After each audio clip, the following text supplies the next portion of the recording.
Marie-Madeleine et Marie, mère de Jacques, ont patienté pendant tout le Shabbat. Mais elles n'y tiennent plus. Il fait encore nuit, voici qu'elles sont déjà en route pour le tombeau.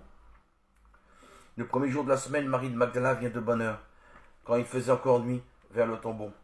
Elle voit la pierre enlevée du tombeau. Jean 20, verset 1.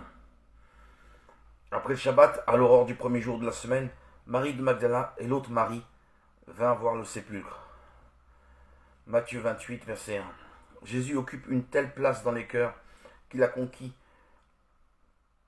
qu'à la vue du tombeau, Marie-Madeleine le croit violé et court confier aux amis Pierre et Jean sa douleur d'avoir même perdu le corps de celui qu'elle aimait tant.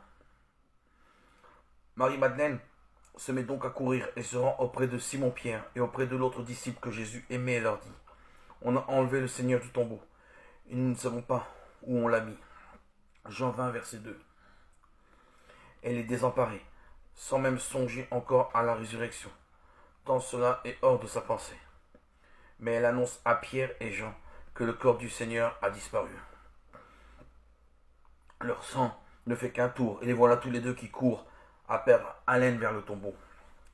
Tous deux se mirent à courir pareillement, et même l'autre disciple courut plus vite que Pierre et arriva le premier au tombeau. Jean 20, verset 3.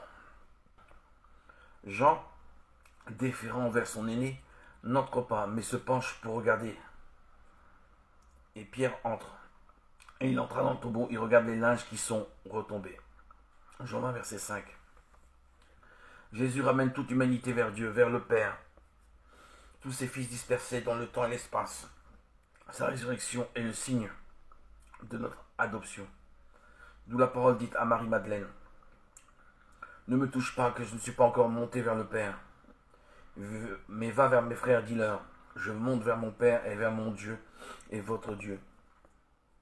Marie de Magdala vient annoncer aux disciples: J'ai vu le Seigneur. Et ce qu'il lui avait dit. Jean 20, versets 17 à 18. Le Fils de l'homme regarde ses disciples comme des frères, et celle qui annonce sa résurrection est une femme tirée par lui du péché, et passée du mépris des hommes à l'amour respectueux de Dieu. Il ose lui révéler en premier le mystère et l'envoie l'annoncer aux siens. Il se moque de nos conventions. Il est venu pour sauver.